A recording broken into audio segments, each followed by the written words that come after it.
What if nothing you need is actually late, only unopened? What if life isn't denying you, it's simply waiting for you to become someone who's ready to receive it?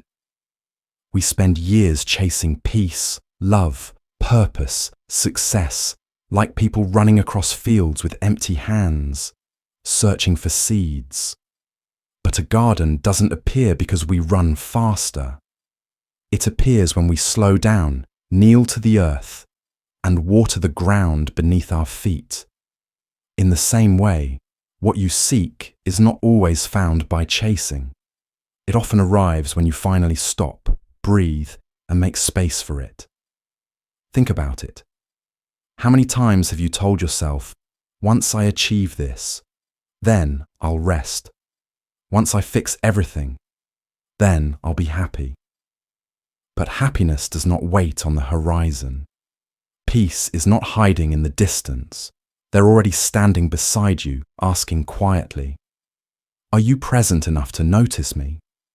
This is not a message about giving up on your goals. This is a message about transforming effort into alignment. The flower does not open by force. It opens because the sun touches it at the right moment. The river does not push to reach the ocean. It simply flows in its own rhythm. So ask yourself gently, am I chasing what I should be preparing for? In this video, we won't learn how to run faster. We'll learn how to stand still, with intention. We'll learn how to water the soil we're already standing on, so that when life finally arrives with its blessings, we are not too tired, too anxious, or too distracted to hold them. Today is not about becoming busy. It's about becoming ready. Lesson 1. Trade someday for this step. Have you noticed how most of life is spent in waiting? Waiting for the right time, the right version of ourselves, the right opportunity to finally begin. We tell ourselves, one day I'll rest. One day I'll be happy. One day I'll change. But what if life isn't waiting out there in the distance? What if it's only happening here? In this breath, shaping the next one. We live as if time will pause for us, as if our dreams will patiently wait until we're ready. But time doesn't pause. It moves like a quiet river, and we drift with it, whether we're awake or not. The greatest illusion is believing life begins later. It doesn't. It begins now. In the small decisions you make while no one is watching. In the breath you're taking right now. Think of this. A loaf of bread never bakes by rereading the recipe. You can know every ingredient, study every detail, but without heat, nothing rises. That is how most people live. They read about life, dream about life, plan for life, but never put it in the oven. They wait for confidence before they speak, wait for clarity before they start. Wait for courage before they step, but confidence comes after you speak. Clarity comes after you begin. Courage comes after the first step, never before. Ask yourself gently, what have I been postponing in the name of someday? Is it peace, healing, apology, self-respect, starting something you love? How long will you keep your life on pause, waiting for a moment that may never come? The truth is, your future is not built in the future. It is built in the now, decision by decision, breath by breath. So here is your quiet challenge, a micro practice for today. Name one small act your future self has been begging you to do. Not something grand, something tiny. Drink a full glass of water as soon as you wake. Put your phone down for 10 minutes and breathe. Write the first sentence of the book you want to write. Apologize, forgive, stretch. Stand outside and watch the sky for 1 minute without rushing. The world doesn't change. You do. Because one day, and this day will come, you will look back and realize that life didn't begin when everything was perfect. It began when you did something small and did it now. So don't wait for someday. Bake the bread. Use the heat of this moment. Because this breath, this second, this step is where your life is already happening. Lesson 2. Composure is quiet power. We often mistake calmness for weakness. We're taught to defend ourselves, to respond quickly, to prove we are not silent, not soft, not fragile. But what if true strength isn't loud at all? What if real power isn't in shouting your truth, but in being so grounded that noise no longer moves you? Calm isn't the absence of emotion. Calm is the direction of emotion. It's the moment you feel the anger rise, but instead of letting it burn everything, you choose where the fire will go. That choice, that pause, is power. Think of a lighthouse. It does not chase the ships crying in the storm. It does not run to every wave that threatens to swallow them whole. It simply stands, unshaken, present. Because of its stillness, others find their way. This is calmness, not passive, not weak, but the kind of strength that doesn't break itself trying to control the ocean.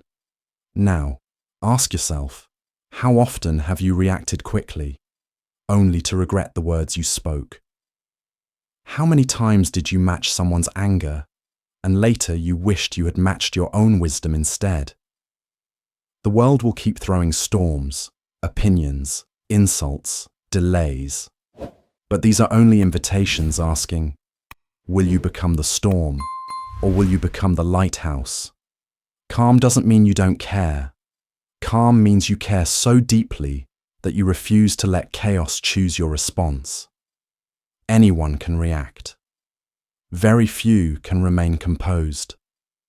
And those are the people whose presence feels like medicine, not because life is easy for them, but because they do not let life control their inner weather. So here is your simple, powerful practice. Before you reply, pause. Place your attention on the breath at the tip of your nose. Feel one inhale, one exhale. Again, and once more. 3 breaths. Then speak. Not to suppress your truth, but to make sure it is you speaking. Not your anger, not your fear, not your ego. You'll notice something powerful. You don't lose your voice. You sharpen it. You don't submit. You rise above. You become the still water that reflects truth clearly, instead of the storm that distorts everything it touches. One day, people will look at you and wonder, how do they stay so calm? How do they stand so steady when everything else is falling apart? And the answer will be simple. Because you stopped chasing the storm. You became the lighthouse. Lesson 3. Loosen the grip. Keep the thread. We try to control life because we're afraid of what might happen if we don't. We control conversations so people don't misunderstand us. We control relationships so they don't leave us. We control the future because the present feels uncertain. But here is the quiet truth. Control does not make life safer. It only makes it smaller. When you try to force everything into your expectations, you don't protect yourself from pain. You just narrow your chances for peace, joy, and surprise. Control narrows reality, but relationship with life, trust, flexibility, surrender, widens it. Imagine flying a kite. If you grip the string too tightly, pulling it down constantly out of fear of losing it, what happens? The kite sinks. It stumbles. It never learns the wind.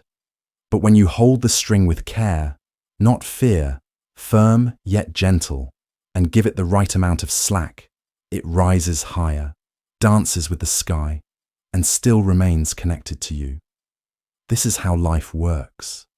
You don't need to let go of the thread. You just need to loosen your grip. Think about the areas of your life where you're holding too tightly. Maybe you keep checking your phone, waiting for a reply that will decide your worth. Maybe you keep planning every detail of your future, because deep down, uncertainty terrifies you. Or maybe you hold on to people so tightly that your love begins to feel like a cage to them. But the harder you pull, the more things break. Not because life is cruel, but because life is not meant to be strangled into obedience. It is meant to be partnered with. So how do we begin to loosen the grip without losing ourselves? Here is a simple micro practice. Choose just one area of your life this week where you will give 10% more slack. Not 100%. Not letting everything fall apart. Just 10%. If you're always rushing to meet a deadline, allow yourself a pause. If you constantly worry about what someone thinks of you, give them space to think without you chasing their validation. If you keep forcing a plan, step back and let life participate in the decision. You'll be surprised. When you loosen the grip, things don't fall apart as much as they fall into place. You don't lose control by loosening your grip. You gain freedom. You make space for life to breathe, for relationships to grow naturally, for opportunities to come in without being dragged, just like the kite. When you stop pulling so hard, it doesn't disappear. It flies higher, and you still hold the thread. So ask yourself gently, where in my life can I loosen just a little and trust a little more? Where can I trade control for connection?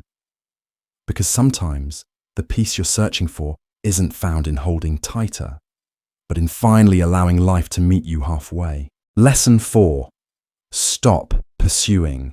Practice alignment.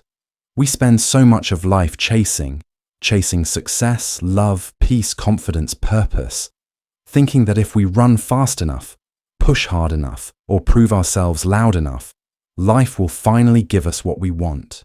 But here is a truth that quietly lives beneath Buddhist wisdom. What you chase, you teach to run away from you. What you align with, you naturally allow. When you chase happiness, it hides. When you chase peace, your mind grows louder. But when you become someone ready for it, calm, open, steady, it comes on its own. Think of a compass. It never runs across the earth trying to find the north. It doesn't beg the needle to point in the right direction. Instead, it becomes still enough, quiet enough, clear enough, and north reveals itself. This is alignment. It is not passive waiting. It is inner preparation. When you align your energy, your mind, your habits with the life you want, you don't have to chase it. You attract it without force. Most people don't fail because they are not running fast enough. They fail because everything they want is arriving at their door, but they are too restless, too distracted, or too unprepared to open it. The opportunity arrives, but they are not still enough to recognize it. The love arrives, but their heart is too guarded to receive it. The answer appears, but their mind is too noisy to hear it. So instead of chasing outcomes, focus on becoming the kind of person who naturally lives inside them. If you want peace, speak gently to yourself. If you want love, practice being present, not perfect. If you want opportunities, become disciplined and awake enough to handle them. This is alignment. You don't chase the North Star. You become the still sky where it appears clearly. Here is your micro practice for today. Write one sentence that names the quality you will embody, not hope for, not chase, embody. For example, I move like patience. My words carry kindness. I walk like someone who trusts the timing of life. Write it, breathe it, act from it, not perfectly, but intentionally. Because peace doesn't come when you finally catch it. Peace comes when you finally stop running from yourself. What is meant for you is not hiding. It's just waiting for you to stand still long enough to receive it. Lesson 5. Make rituals your altars. We spend so much of our lives waiting for something grand to make us feel alive. An achievement, a perfect morning, a spiritual awakening. But the truth hidden in Buddhist wisdom is this: sacredness isn't found in rare moments. It appears wherever your attention stays long enough. The divine is not hiding in temples or mountaintops. It's sitting quietly inside your everyday rituals, waiting for you to notice. Sacred doesn't mean distant. Sacred means fully seen. Think about washing dishes. Most of us rush through it, already thinking of the next task. But what if, instead of hurrying, you felt the warmth of the water on your hands, the small clink of porcelain, the tiny swirl of soap bubbles catching the light? In that moment, warm dishwater becomes a bell of mindfulness, and every plate you wash becomes a quiet chime calling you back to the present. It isn't the task that changes, it's the attention you bring to it. We've been taught to look for peace in silence and mountains. But what if peace is also in tea steam rising slowly in the morning light, in the sound of laundry folding, in the rhythm of your footsteps on the floor, in the breath that enters your chest without being asked? These moments are not meaningless. They are your life. And every time you choose to be fully inside them, you are already meditating. So here is your simple micro practice. Choose one daily task and perform it at 3/4 speed. Not rushed, not distracted. If you drink tea, drink it slowly. Watch how the cup warms your palms. If you walk, feel the ground beneath your feet. If you fold clothes, do it silently, noticing the fabric, the folds, the motion of your hands. Do it once a day, not to be productive, but to be present. You don't need more time. You need more presence in the time you already have. The monks in temples do not find peace because they live in silence. They find peace because they turn sweeping the floor into prayer. They turn breathing into worship. They turn attention into devotion. So ask yourself, not what big change do I need to make, but what small moment can I finally honor? Because life isn't asking you to chase it. It's asking you to notice it. Lesson 6. Keep the pace of seasons. We live in a world that worships speed, fast results, fast healing, fast success. But the truth is, nothing in nature blooms all year long. Trees rest, oceans ebb and flow. The moon disappears before it returns. Growth has weather. It has timing. You cannot pull on a flower to make it bloom faster. Doing so only breaks the stem. Forcing spring does not create life. It only harms the roots. Your life has seasons too. Some seasons are for sowing, quiet effort, unseen work, no applause. Some are for tending, small, daily care. Some are for harvesting, the rewards finally visible. And some are for wintering, stillness, healing, pulling back into yourself so your roots can grow deeper. But our minds panic when life enters winter.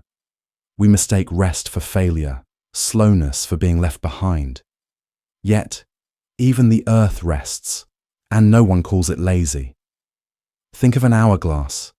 You can flip it, shake it, demand the sand to fall faster, but no grain moves before its time. The sand doesn't hurry. And still, it all gets where it's meant to go. Your life is no different. No matter how much you rush, push, or panic, your timing won't shift a moment sooner than it should. The more you force it, the more you exhaust your soul. So here's your quiet but powerful micro practice. Name your current season, not the one you want, but the one you are in. Are you sowing? Working in silence with no results yet? Are you tending? Maintaining routines? Building discipline? Are you harvesting? Finally seeing your work bloom? Or are you wintering? Needing rest, retreat, healing? Choose your season. And for the next 7 days, act like you belong to it. Don't rush a harvest if you're meant to rest. Don't hide in rest if you're meant to grow. Align with your season, not with your fear. Because peace is not found in speeding time up.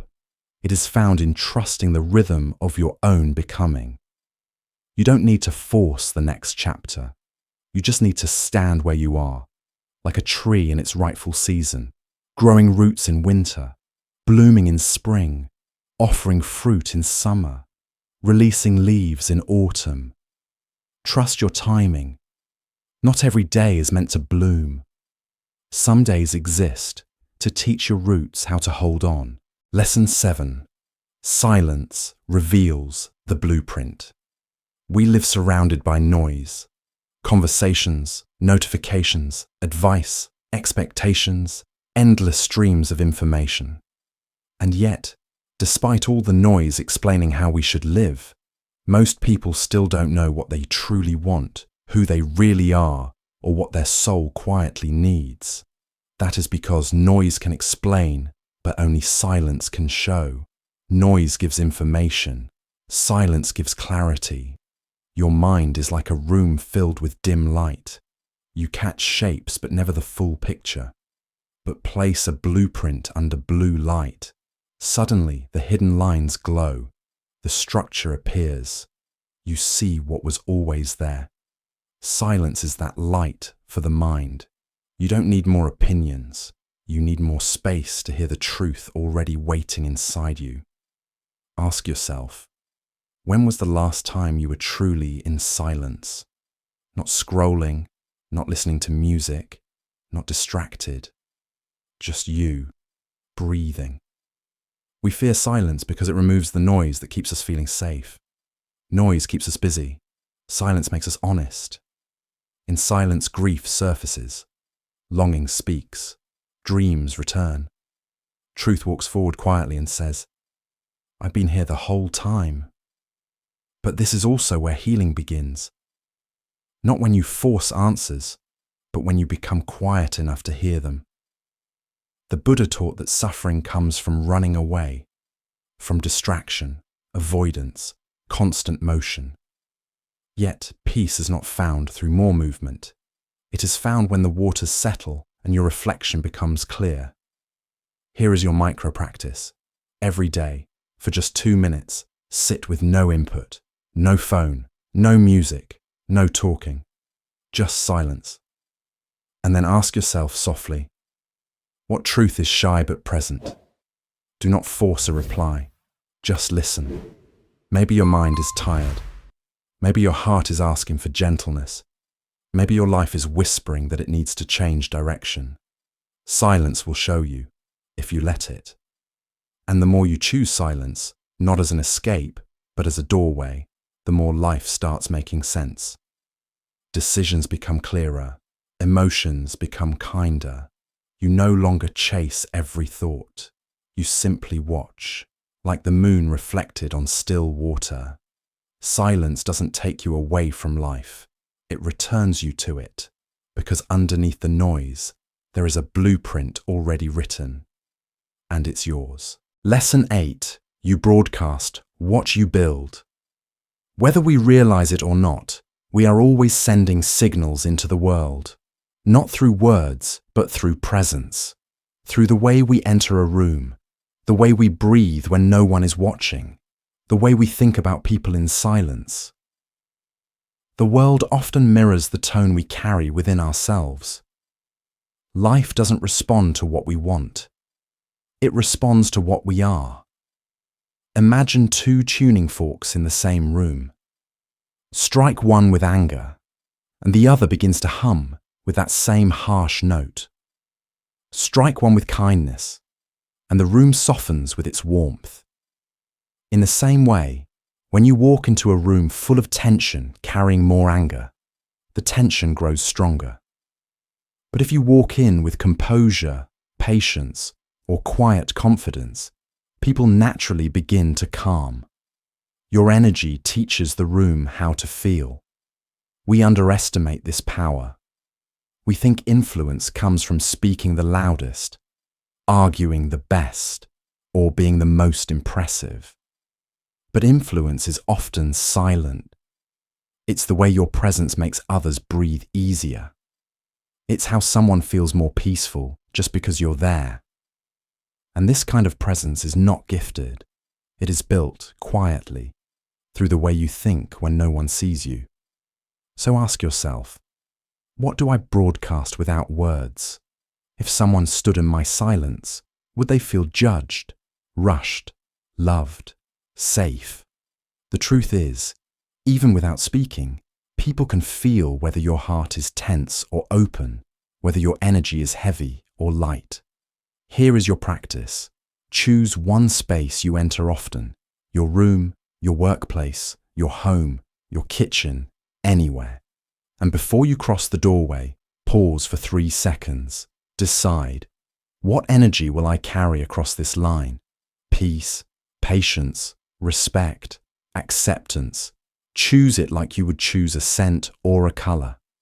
Then walk in, not to control others, but to anchor yourself. At first, it may feel small, but slowly things begin to shift. Arguments become softer. Tasks feel lighter. People around you breathe differently, not because they changed, but because you did.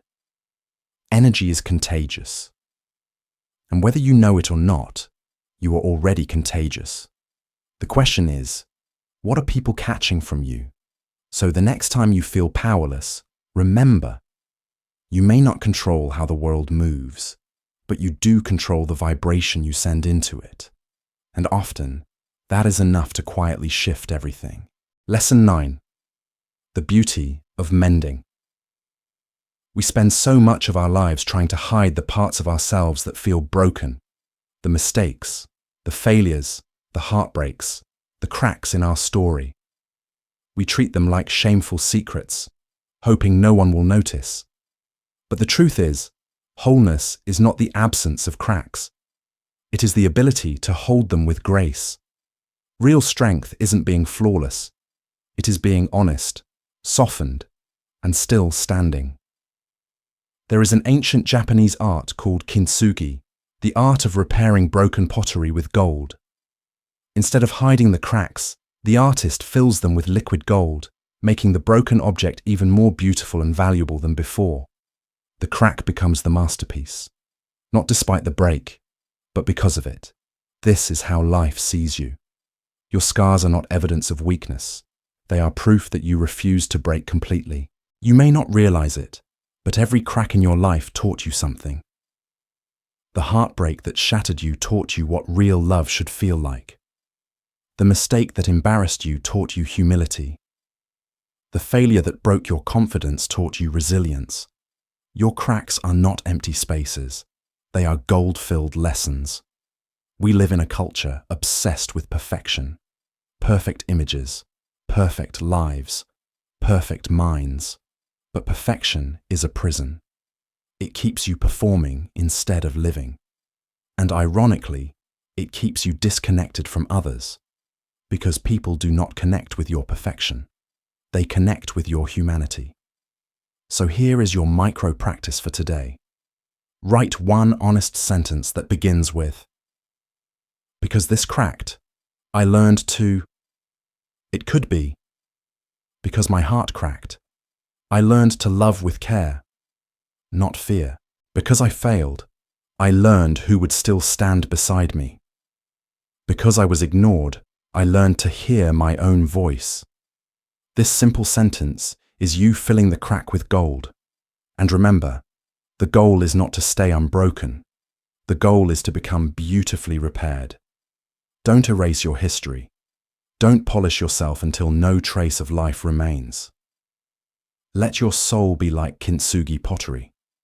Strong not because it never broke, but because it chose to mend with grace. Your cracks do not make you less. They make you true. They make you human. And if you let them, they can make you art. Lesson 10. Joy as method, not prize. Most people believe joy is something waiting for them at the finish line, after they've fixed their life, achieved their goals, healed their past, or finally become the person they want to be. But joy is not a trophy for the perfect life. Joy is a way of walking. It's not something you reach, it's something you practice with every step you take. Think of it this way. A lantern doesn't only light the destination, it lights every step along the path while it is being carried. Joy works the same way. It's not something you experience only when everything is perfect. It's the quiet glow you choose to carry through imperfect moments. It's in the breath you notice, the cup of tea you truly taste, the sunlight on the floor, the sound of rain on a window, the laughter that comes and goes without warning. If you keep waiting for joy to arrive one day, you'll miss the hundreds of small invitations it sends you every day. The goal of life is not to race toward happiness. It is to walk with it as a companion, even when things are uncertain, unfinished, or unclear. Joy is not found in the future. It is found in attention, in presence, in noticing. So here is your simple yet powerful micro-practice. Twice today, pause wherever you are and anchor into your senses. Feel one texture under your hand, a fabric, a leaf, a wall.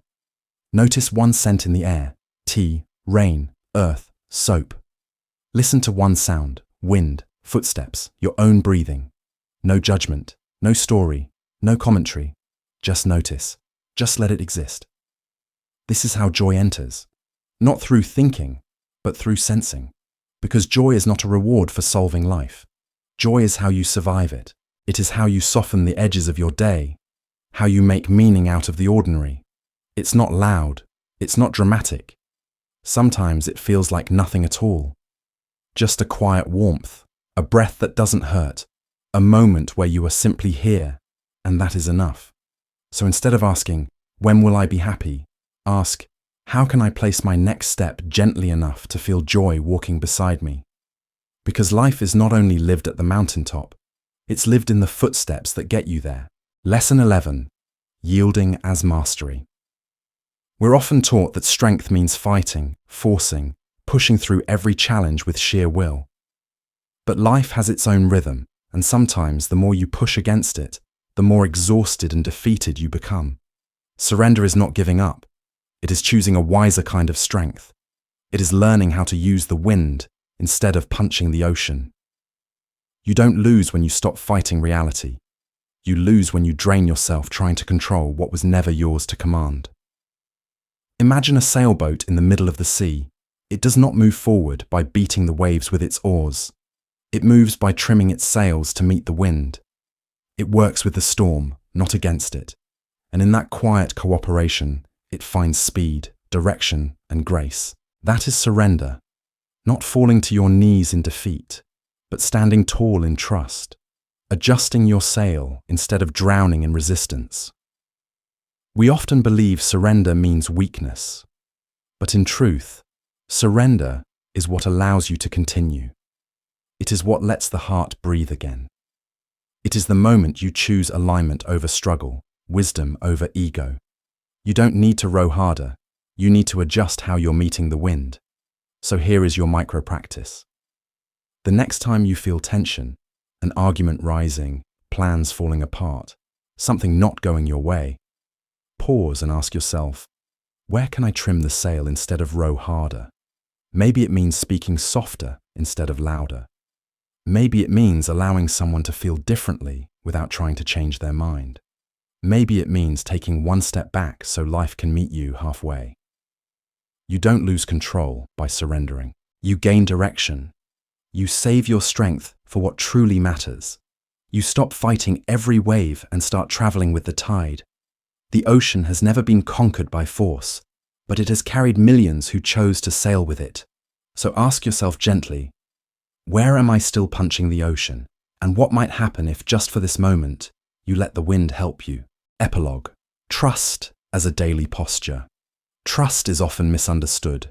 We think it means closing our eyes and hoping things will work out. But true trust is not blind. It's a quiet recognition of what has never failed you. Your breath returning again and again, the way morning light always follows night, the way your heart continues beating, even when your mind is tired. Trust is not built on perfection. It is built on noticing what consistently holds. Life isn't asking you to ignore your fears or pretend everything is certain. It's simply asking you to stop clenching so tightly. Open palms invite the tide. Clenched fists only grow tired. when you loosen your grip on control, on timelines, on outcomes, you are not falling backward.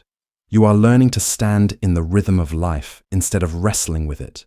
Trust doesn't mean everything goes your way. It means that whether it does or doesn't, you know how to breathe, how to return to your values, how to stay connected to the present step you're taking. It is a daily posture, like the steady roots of an old tree, silent, unseen, but unshakable. So before we end, pause, feel your breath as it enters and leaves. This moment is complete. You are held. You are here. You are already on time. May you water where you stand. May your stillness become a lighthouse, and may life meet you right on time, because you were here to receive it.